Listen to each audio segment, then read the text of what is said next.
लोग पैसे कैसे कमाएं ये सोचने में अपनी पूरी जिंदगी गुजार देते हैं और आज हम जिस इंसान की बात करने वाले हैं पैसों को कैसे वो पानी की तरह बहाए ये सोचने में वो लगा रहता था। वो जुर्म की कारी दुनिया का बेताज बादशाह था। जी हाँ, आज हम बात कर रहे हैं पाब्लो एस्कोबार की। ये एक कोलंबियन डॉन था जिसकी हर दिन की कमाई ही कुल $60 मिलियन यानी कि करीब 450 करोड़ रुपए थी। इनके बारे में कई किस्से बहुत मशहूर है, जैसे कि जब पाब्लो की बेटी को ठंड लग रही थी तो आसपास लकड़ियां न मिलने की वजह से पाब्लो ने $2 मिलियन से जला दिए, बस अपनी बेटी को ठंड न लगे इसलिए। और तो और आप पाब्लो एस्कोबार की दौलत का हिसाब इसी से लगा सकते हैं कि जितना पैसा वो कमाता था उसका 10% हिस्सा हर साल चूहे कुतर जाते थे, क्योंकि ये पैसा कैश के रूप में उसके पास आता था, वो भी गैर कानूनी धंधों से, जिस वजह से इतनी बड़ी रकमों को वो बैंक में नहीं जमा कर सकता था बल्कि खुद के पास ही रखता था। इन पैसों को बांध के रखने के लिए हर महीने उसे 2 लाख रुपए के रबर ही लगते थे।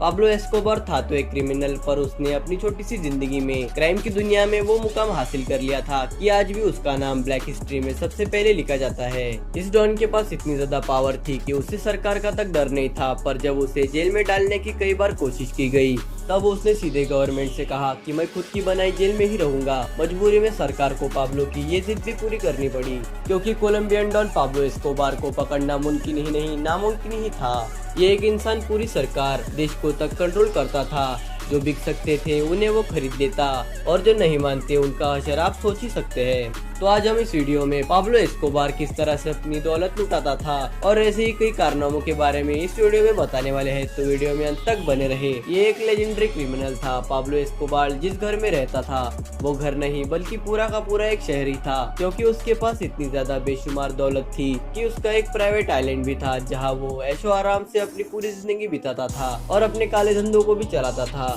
कई देशों में अलग अलग घर होने के बावजूद इसका एक मेन घर भी था जो था नेपोली स्टेट। यहाँ पर आप किसी भी व्हीकल से आ जा सकते थे। यहाँ पर स्पेशली प्लेन के उतरने के लिए इस घर में पूरा का पूरा एक रनवे बना हुआ था और यहाँ पर हर वक्त बहुत सारे प्राइवेट एयरप्लेन्स और हेलीकॉप्टर्स भी खड़े रहते थे। पाब्लो एस्कोबार शायद दुनिया का इकलौता ऐसा इंसान था जिसके घर के बाहर प्राइवेट जेट्स के अलावा मिलिट्री का फाइटर जेट भी खड़ा रहता था, जो कि उसने खुद की सिक्योरिटी के लिए रखा था। अगर हम बात करें कार्स की तो उस जमाने में महंगी से महंगी विंटेज कार का कलेक्शन उसके पास था, पर उसमें सबसे ज्यादा महंगी कार थी पोर्शे 911 जैसी कार, जो कि बहुत ही ज्यादा रेयर सुपर कार है, क्योंकि पोर्शे 911 कार दुनिया में केवल 15 ही बनाई गई थी। उसमें से भी कई सारी कार पाब्लो के पास ही थी। गवर्नमेंट से बहुत दिनों तक चली लड़ाइयों के बाद पाब्लो एस्कोबार जेल जाने के लिए तैयार हुआ था, बट उसकी एक शर्त थी कि वो जेल खुद ही बनाएगा। जी हाँ, जिस जेल में वो जा रहा था उसे भी वो खुद ही बना रहा था। फिर भी ना चाहते हुए कोलंबियन गवर्नमेंट को उसकी ये शर्त माननी ही पड़ी थी। फिर क्या था, पाब्लो ने अपने लिए एक ऐसी जेल बनाई जो कि 5 स्टार होटल या रिजॉर्ट से कम नहीं थी। इतनी ज्यादा लग्जरियस वो जेल थी, बल्कि जिसे कि हम जेल ही नहीं मान सकते। वो पेब्लो के अनगिनत घरों में से एक वो बड़ा सा घर ही था जहाँ हर ऐशो आराम और अय्याशी की चीजें वहाँ पे रखी गई थी। स्पोर्ट्स के लिए बड़े मैदान, क्लब्स थे, बार्स थे और फुटबॉल खेलने के लिए भी मैदान बने हुए थे। ऐसी जेल शायद ही किसी ने अपनी लाइफ में भी देखी होगी।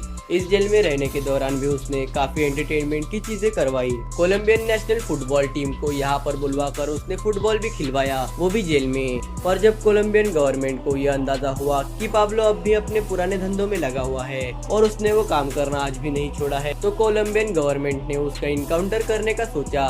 पर जब तब गवर्नमेंट उस प्राइवेट जेल नुमा 5 स्टार प्रिजन में पहुंची, पर 13 महीनों तक वहां पर रहने के बाद वो वहां से फरार हो चुका था। जो पैसे इलीगल होते हैं उसे बैंक में रखना लगभग नामुमकिन सा ही हो जाता है, जिस वजह से पाब्लो के पैसे उसके पास ही रहते थे। बट सोचिए कि जिस इंसान की हर दिन की कमाई ही कुल $60 मिलियन यानी कि करीब 450 करोड़ रुपए हो, तो उसे वो कैसे और कहां पर रखेगा।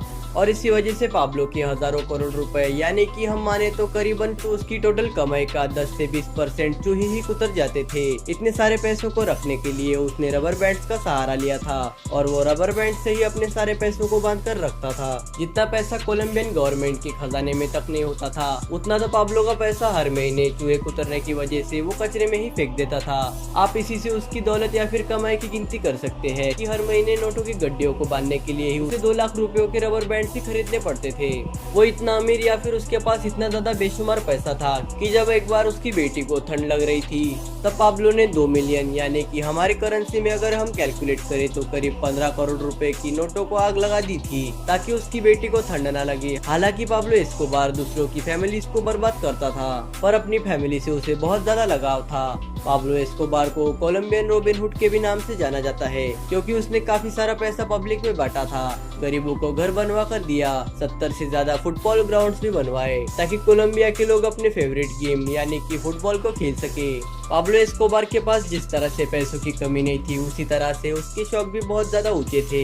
पाब्लो के पास बहुत सारे छोटे बड़े एयरप्लेन्स और प्राइवेट जेट्स भी थे और मिलिट्री का एक फाइटर जेट तो था ही जिससे कि वो दुश्मनों से बचकर निकल सके या फिर उन्हें खत्म कर सके। 1949 में पैदा हुआ पाब्लो एस्कोबार अपने इलीगल कामों में इतना ज्यादा आगे बढ़ चुका था कि उस टाइम दुनिया की 80% कोकीन की सप्लाई वही कर रहा था। पाब्लो एस्कोबार के पास दुनिया भर की सभी फैसिलिटीज मौजूद थी। अपने काले धंधों की वजह से पाब्लो इधर से उधर एक देश से दूसरे देश भाग ही रहा था पर पाब्लो की मौत सिर्फ 44 साल की उम्र में 1993 में पुलिस के साथ हुई एक मुठभेड़ में हुई।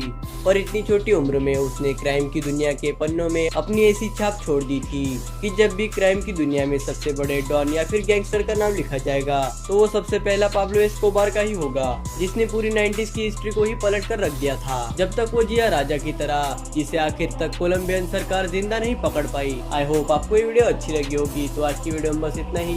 तो अगर ये वीडियो आपको पसंद आया हो तो इसे लाइक करें और हमारे चैनल को सब्सक्राइब करें। Thanks for watching. Make the streams louder.